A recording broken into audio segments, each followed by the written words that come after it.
नमस्कार मैत्रिणींनो, मी Madhuri's cooking and लाईफस्टाईलमध्ये तुमच्या सगळ्यांचं खूप खूप स्वागत करते। तर मैत्रिणींनो, आज आपण गोकुळाष्टमी स्पेशल मस्तपैकी पौष्टिक असणारे गोविंद लाडू किंवा सुदामा लाडू बनवणार आहोत। अगदी घरामध्ये आहे त्या साहित्यामध्ये ही रेसिपी आपण करणार आहोत। तुम्हा सगळ्यांनाच माहीत आहे की घरामध्ये आहे त्या साहित्यामध्ये रेसिपी कशी बनवता येईल ह्यावर आपला जास्त भर असतो।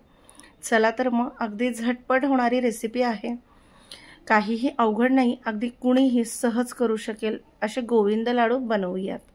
ह्यासाठी सर्वात आधी मी साहित्य घेतलेलं आहे। साहित्य घेताना एकाच वाटीने मेजरमेंट घ्यायचं आहे।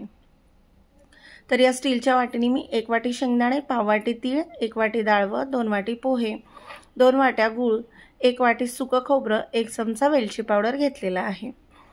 तुम्हाला साहित्य डिस्क्रिप्शन बॉक्समध्ये देखील भेटेल। आता जाड बेसची कढई घ्यायची, त्यामध्ये 2 वाटी पोहे भाजून घ्यायचे आहेत। जाड बेसची कढई याच्यासाठी घ्यायची की कुठलंही साहित्य भाजताना आपल्या बेसला ते लागणार नाही आणि पदार्थ करताना त्याला कडवट किंवा करपट वास येणार नाही। त्यामुळे भाजायचं असेल तर जाड बेसचीच कढई घ्यायची आहे।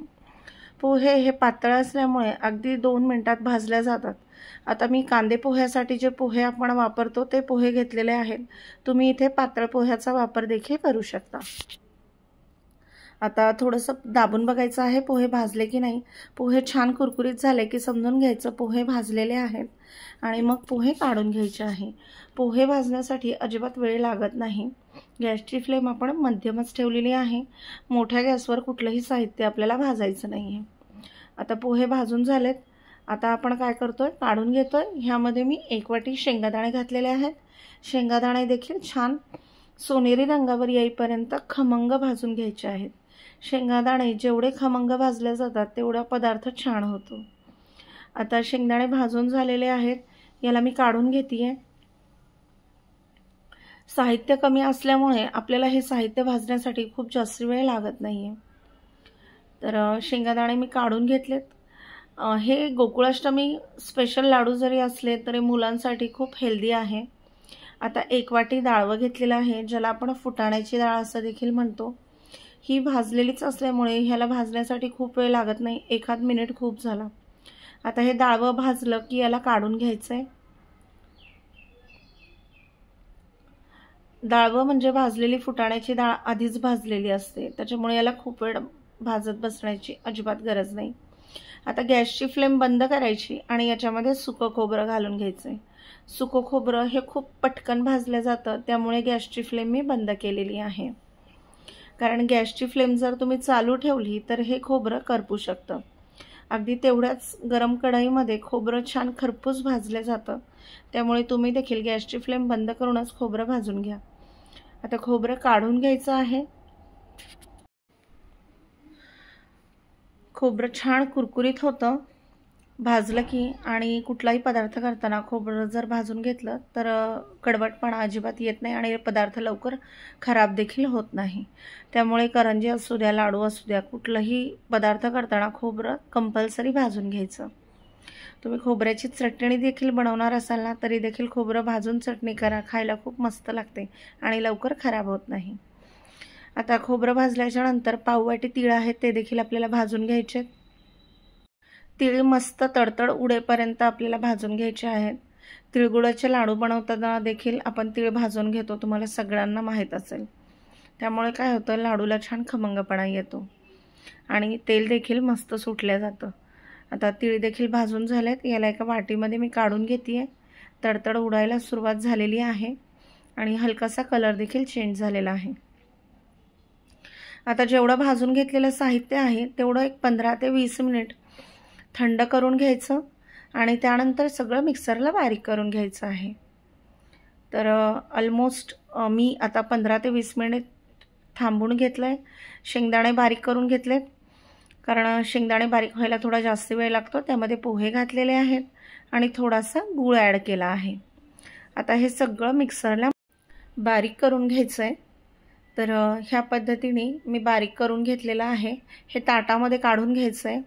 आता काय करायचं, जे डाळवं आहे ते, त्यानंतर भाजलेले तीळ आणि खोबरं हे सगळं मिक्सरला बारीक फिरवून घ्यायचंय आणि हे बारीक झाल्यानंतरच यामध्ये गूळ ॲड करायचा आहे। आता तीळ देखील घालून घेतलेत। अगदी फाईन पावडर करायची आहे, जाडं भरडं वगैरे नाही ठेवायचं आहे। आता मिक्सरला बारीक करून घेऊया। तुम्ही छोट्या भांड्यामध्ये केलं तरी देखील चालेल। आता हे बारीक झालंय, याच्यामध्ये गूळ ॲड करायचा। तर साधारणपणे आपण 2 वाट्या गूळ घेतलेला आहे। तुम्हाला जर खूप जास्त गोड हवा असेल तर तुम्ही अर्धी वाटी गूळ अजून ॲड करू शकता। वेलची पावडर घालून घेतली आहे आणि आता हे राहिलेलं साहित्य बारीक करून घेतलेलं आहे ते देखील त्याच ताटातल्या मिश्रणामध्ये घालून घ्यायचं आहे आणि नंतर सगळं एकजीव करून घ्यायचं आहे। तर ह्या पद्धतीने सगळं मिक्स करायचं, म्हणजे गूळ जो आहे तो पूर्ण साहित्याला लागेल। पण 1 वाटी जे प्रमाण घेतलेलं आहे त्यासाठी 2 वाटी गूळ खूप होतो। तुम्हाला जर हवा असेल तर तुम्ही याच्यामध्ये खजूर किंवा बाकीचा सुकामेवा देखील ॲड करू शकता, तुम्हाला अगदी शाही गोविंद लाडू बनवायचे असेल तर। आता ह्याच्यामध्ये मी 4 ते 5 चमचे साजूक तूप घालून घेतेय, ज्यामुळे काय होतं लाडूला छान बाइंडिंग येते आणि लाडू बांधायला सोपं जातं। आणि दुसरी महत्त्वाची गोष्ट म्हणजे असं आपण मुलांना खूप जास्त प्रमाणामध्ये साजूक तूप नाही देऊ शकत, त्यामुळे लाडूच्या निमित्ताने तेवढंच मुलांच्या पोटामध्ये साजूक तूप देखील जातं। त्यामुळे मी लाडूमध्ये साजूक तूप घातलेला आहे। 5 ते 6 चमचे बस होतं। छोट्या चमच्याने पोहे खायचा चमचा असतो त्याने 5 ते 6 चमचे तूप घालायचे। आता तूप घातल्यानंतर सगळं एकत्र करून घ्यायचंय आणि मस्तपैकी लाडू वळून घ्यायचे आहेत। तर तुम्हाला हव्या त्या साईजमध्ये गोल किंवा थोडेसे चप्पट जसे हवे तसे लाडू तुम्ही बांधू शकता, छोटे मोठे मध्यम। तर मी ह्या पद्धतीने जास्त छोटे नाही जास्त मोठे नाही मध्यम आकारामध्ये लाडू बांधून घेतेय। तर ह्या 1 वाटीच्या प्रमाणामध्ये साधारणपणे 10 लाडू तयार झालेले आहेत। तुम्ही बघू शकता तुपामुळे लाडूला चकाकी देखील खूप मस्त आलेली आहे आणि बांधताना देखील बिलकुल त्रास झालेला नाहीये, कारण बाइंडिंग खूप सुंदर आलेलं आहे।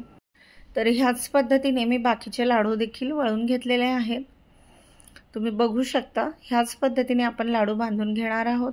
मैत्रिणींनो, रेसिपी नक्की ट्राय करा, कशी वाटली ते कमेंट करून सांगा। आवडत असेल तर चॅनलला लाईक, शेअर आणि सबस्क्राईब नक्की करा आणि बेल आयकॉनवर देखील क्लिक करायला विसरू नका। तर हे गोविंद लाडू, सुदामा लाडू किंवा अगदी पोह्याचे लाडू देखील तुम्ही म्हणू शकता। कसे वाटले ते कमेंट करून सांगा। ह्या गोकुळाष्टमीला तुम्ही काय बनवणार आहात हे देखील कमेंट करून नक्की सांगा। तर ह्या गोकुळाष्टमीला हे पोह्याचे लाडू किंवा गोविंद लाडू तुम्ही देखील नक्की बनवा। व्हिडिओ कसा वाटला ते कमेंट करून सांगायला मात्र विसरू नका आणि भेटूया माझ्या पुढच्या व्हिडिओमध्ये। तोपर्यंत तुम्हा सगळ्यांना खूप खूप खूप धन्यवाद।